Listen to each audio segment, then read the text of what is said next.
Hey guys and girls, Bored now, back with you. On this video I'll be talking about 1899 episode 7. It is called The Storm to form in many ways. It's a step up from the last episode, which, as I said, probably by the standards of the season was a little bit of a below par episode. Like a really big reveal and development, that mixture of like good smaller character moments, but then it felt like a really epic, dramatic, tense episode as well because of the happenings around this storm. General flashback and him being the sort of main focus here, but the twist is that his flashback features Mina, and it's them two together in the past. Part of like the flashback, we find out that Mina has over into his memory, so it's one of those things where she's like remembering it at the time, but because it's part of his memory, as soon as she leaves, she'll forget it. She leaves and returns to her space. Daniel like runs outside frantically, like returns to the asylum and starts looking for ways to fix the problem. And the stuff with Mina is like really exciting and really great to see her being so proactive. It's one of the reasons why she's such a good lead, because as well as being like grounded and likable, she is very smart and very proactive. Ship, she starts asking people where the captain is, and they don't know, and they've started looking for him as well because they're having the same thought process as Mina. And also there's a little bit with Mrs. Wilson because she's continuing to struggle because she's got the black substance on the hand and it's continuing to infect her, and she's starting to feel like she might actually die. You've also got the black substance or the black material, whatever it is, growing more and more on the wall. Desperate Mina is to find the captain and fix the problem because she like tells Mrs. Wilson, you're not gonna die, don't worry, but she also makes the choice to leave her and try to find the captain. But as I said, there's some great stuff in this episode with Mina, and it's because she starts using these pathways. The drama of it is really good because obviously we know where the captain is. We know that he's ended up back on the Prometheus, but Mina doesn't know that. So her starting to use her knowledge now and trying to work things out is really good because she follows one of the pathways, one of the tunnels, the one that leads from the captain's room, and that means she goes back to his memory, so back to his house in the past. And what happens there is she bursts into the house and she starts asking for the captain, like, is he here? And she bumps into a woman who I wasn't sure who it was at the time, but thinking back, I'm assuming it's meant to be his wife. And she just frantically, like, is quite aggressive towards Mina and says, are you lost, repeatedly, and freaks Mina out, and Mina eventually, like, leaves. I'm guessing because Mina's in the captain's, like, memory or flashbacks, then that's probably why that happened, why that didn't really work out. Also, I guess logically the woman would be freaked out to see this random woman, but it just felt like it was part of Mina like jumping into like a memory, like a flashback that she shouldn't be in. I like the thought process she has, and she like looks for the captain in that place. So she returns to the ship and she goes into her cabin, and there she sees like an old photograph of herself in a picture. Back to the asylum, and it's there that she finds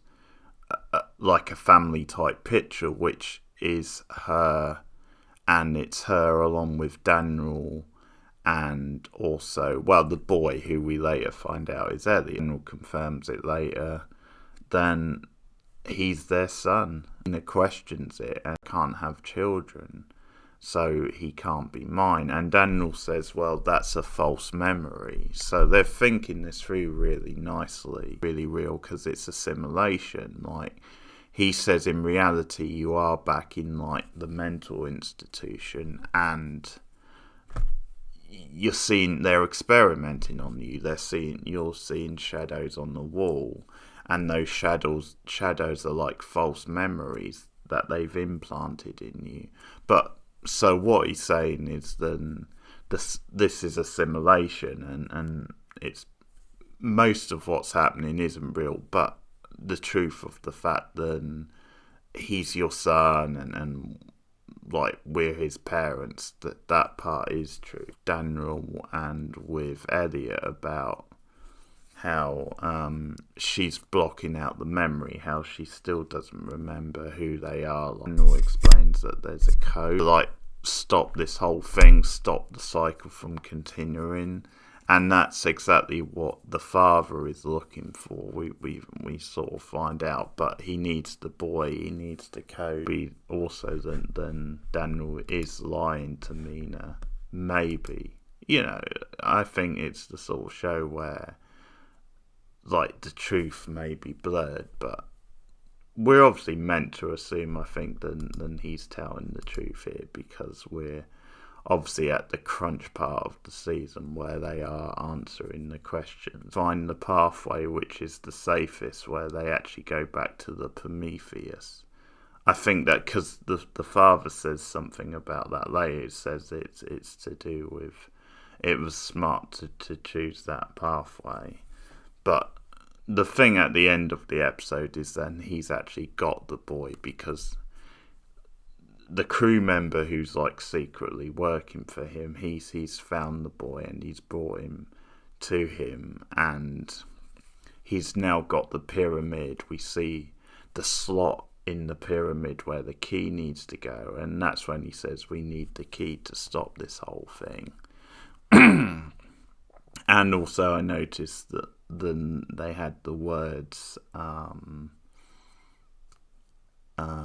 wake up, which obviously we've been, like, it's the phrase which has awoken them from the dream. Storm, now, because it's now hit by the storm, they have to, like, work on the furnace as well, keep the furnace sort of burning, so they're banding together to get the coal.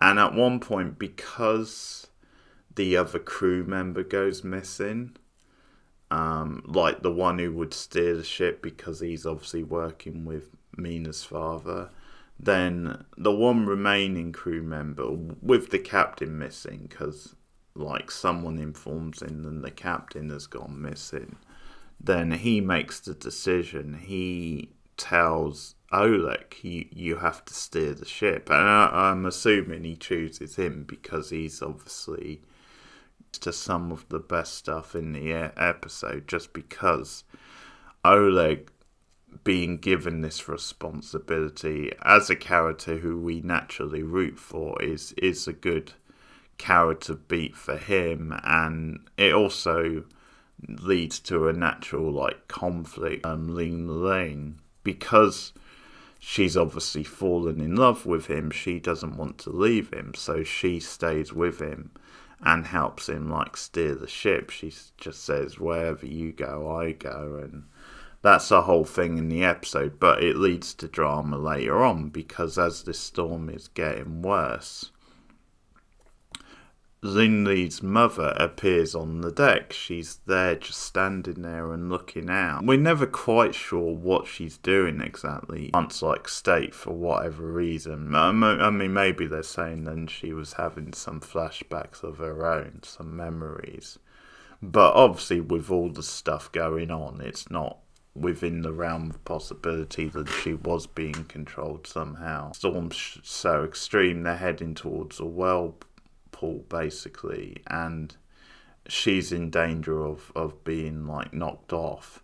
So at this point, Lin Lee comes out and screams for her mum, And that's when obviously Oleg tries to stop her because she knows that Lin-Li is probably going to kill herself trying to save her mother.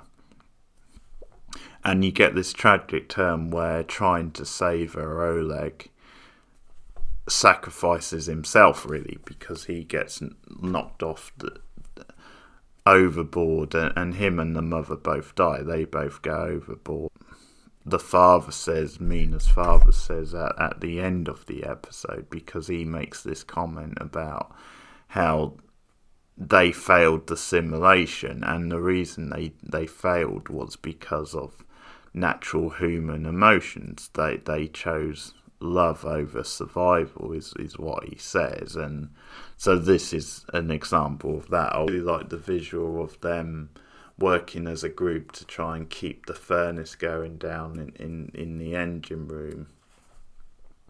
But once again, because in the last episode we found out that Lucien had this illness, because he's now exerting energy down in this engine room, it gets to him and he starts to pass out and is like getting weaker, and that's at the point where Jerome and Clemens both like tend to him, because she says he's got medication back in our room. So Jerome obviously helps take him to the room and they go and get the medication.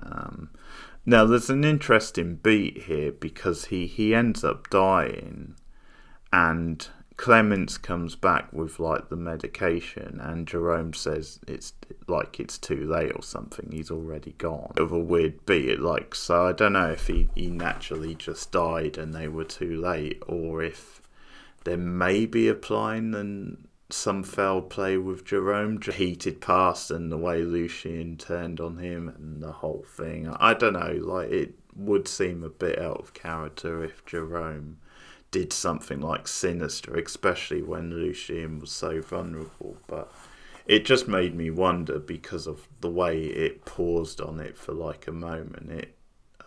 Maybe I'm reading too much into it, but I did sort of wonder because of the pause. But so these characters are dying in various ways. You've got Angel and Romero. They have a nice little character moments, like when they come back together, because they've obviously had friction throughout the drama, and they are the two left in the engine room when Lucien and the rest are obviously elsewhere.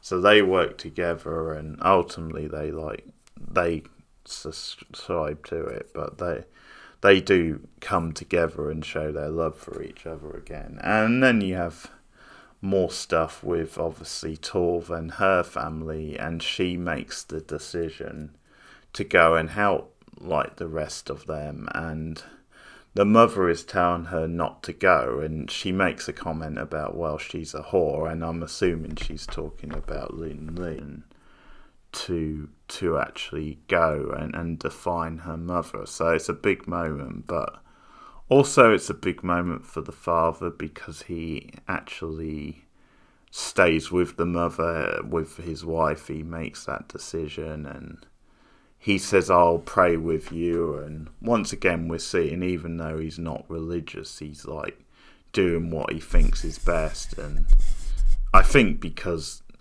things are so extreme and they're possibly going to die anyway, he thinks, well, now's the time to stand by my wife, and we might as well have a little prayer, even though I don't believe in this stuff, to stay behind Natzik, because she starts claiming that this is like God's plan. And he claims, because he's like humouring her, he starts saying, well, why would this be God's plan? And in the end, he's like, they both stay behind because he's gonna like basically die with his wife. But then you've got Torv, who's trying to get to the main crew guy, who then sacrifices himself for Torv because he holds her back, and he then shuts himself in the room. So he drowns along with Torv's parents, and Torv is saved at this point. Now it's sort of mentioned later, then the ship is ultimately gonna go into this hole in the sea, like this whirlpool. So ultimately, everyone's gonna die. It's just some of them. It's prolonged, and they don't die straight away. It goes into the whirlpool, and we see like Lin Lee up on the top sort of deck, and just the visual of her at the top and the ship then going down into the hole. It's just really cinematic and so well done. And then the thing at the end of the episode is then once again they've restarted the simulation because the ship reappears, and we actually do get a small bit of Ek in the episode because he hadn't appeared till this point, which is well done because it means then you've had Mina looking for him throughout, and they've actually left his one appearance till the end, which makes sense. And we see him like go to the top of the deck on the Prometheus, and he looks out, sees the other versions of the Prometheus, but then sees the other ship ascend from the whirlpool. So it comes back up, and we see the different people coming up onto the deck, so signaling that the simulation has started again. Really strong episode and a great setup for the finale now. So I should be back with my review of the finale tomorrow, or at least the day after, if not tomorrow, so look out for that. Like and subscribe as always, and let me know what you thought of this episode in the comments below. I'll be back with more TV reviews soon. Thanks for listening. Goodbye.